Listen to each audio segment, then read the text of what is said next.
Bem, continuamos a parte de eletrodinâmica 1, parte 3, ok? Bem, a gente vai falar agora de resistores e das leis de Ohms, ok? Bem, resistores são os elementos que nós já falamos, são elementos que transformam a energia elétrica em energia térmica, tá? Então o resistor vai transformar a energia elétrica dissipada por ele em energia elétrica. Esse efeito nós já falamos na primeira aula, que é o chamado efeito Joule. Quais são os elementos? Uma lâmpada de tungstênio, a lâmpada também chamada incandescente, ela possui um filamento que é o seu resistor. Um chuveiro elétrico também possui uma resistência elétrica, então ele tem resistor. Sim? Nós podemos representar um resistor, tá, desta maneira, tá? A diferença de potencial e aqui o símbolo que representa o resistor. Então isso aqui a partir de agora vai ser chamado de resistor. Sim? Poderemos também ter esse outro símbolo para o resistor, uma espécie de um retângulo, tá? Entre os pontos A e B. Lembrando que para ter corrente elétrica é necessário ter uma diferença de potencial. Bem, o físico alemão George Simon, sim, ele começou a fazer estudos sobre resistores e chegou à primeira lei, também chamada lei de Ohms, para os resistores. Então, ele manteve uma diferença de potencial entre os polos desse resistor, uma diferença de potencial, fazendo uma corrente elétrica circular sobre esse resistor. O aumento da diferença de potencial vai fazer com que ocorra um aumento na corrente elétrica.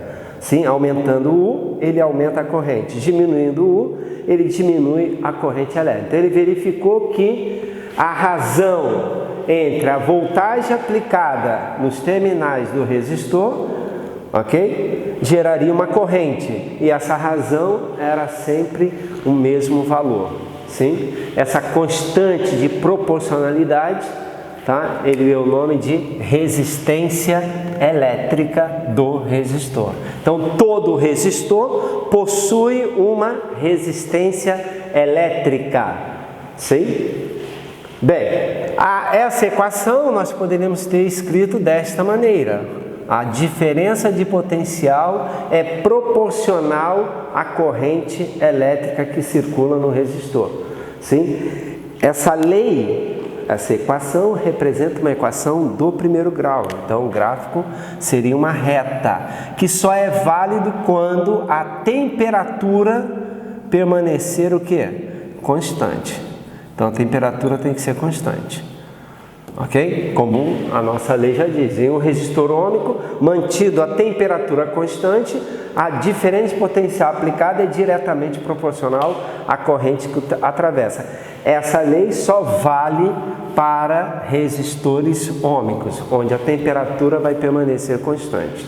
Tá? Se o resistor for não ôhmico, essa equação passa a ser não mais uma função do primeiro grau.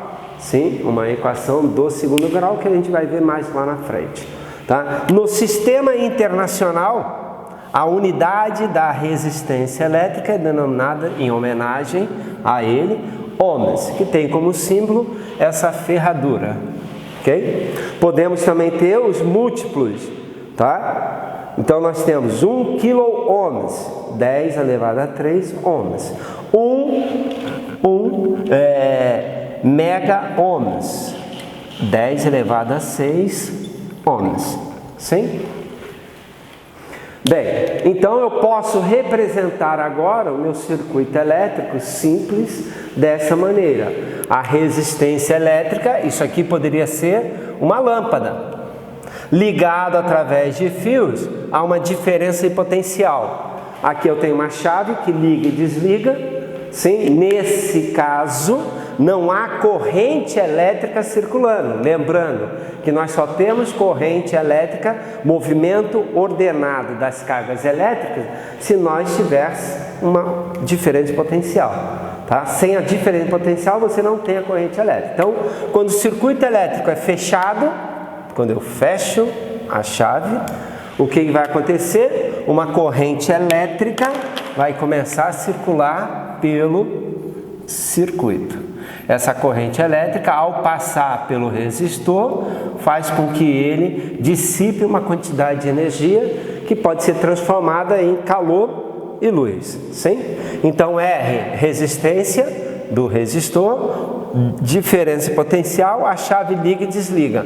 No momento que você ligou, os elétrons começam a circular de maneira continuamente. Vai circular ali.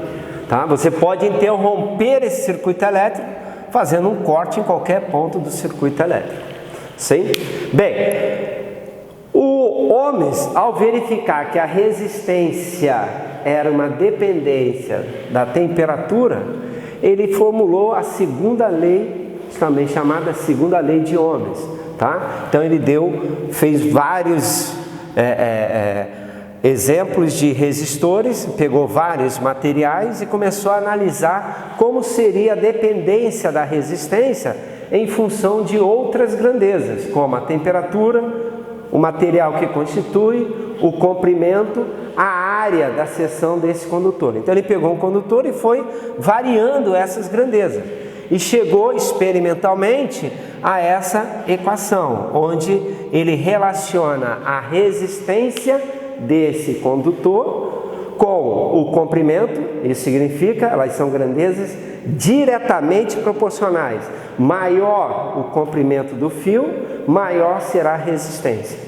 Inversamente proporcional à área, à espessura do fio. Maior área de seção reta, menor vai ser a resistência. Então elas são grandezas inversamente proporcionais. Eu gosto de colocar dessa maneira. L, se você aumenta o comprimento, a resistência aumenta também. Sim? Diretamente proporcional. Se eu diminuo o comprimento, a resistência irá diminuir. Se eu aumento a área, a espessura do meu resistor, a resistência diminui. Se eu diminuo a área, a resistência irá aumentar. Logo, nós temos que colocar aqui uma constante de proporcionalidade entre resistência, comprimento, resistência e área. Essa constante de proporcionalidade nós chamamos de resistividade, que vai determinar o tipo de material que eu utilizo. Essa resistência, ela também depende a resistividade também depende da temperatura. E a sua unidade, substituindo aqui os valores, a unidade da resistividade do material vai ser ohms vezes metro. Bem, assim nós fechamos essa primeira parte de Eletrodinâmica 1. Até a próxima!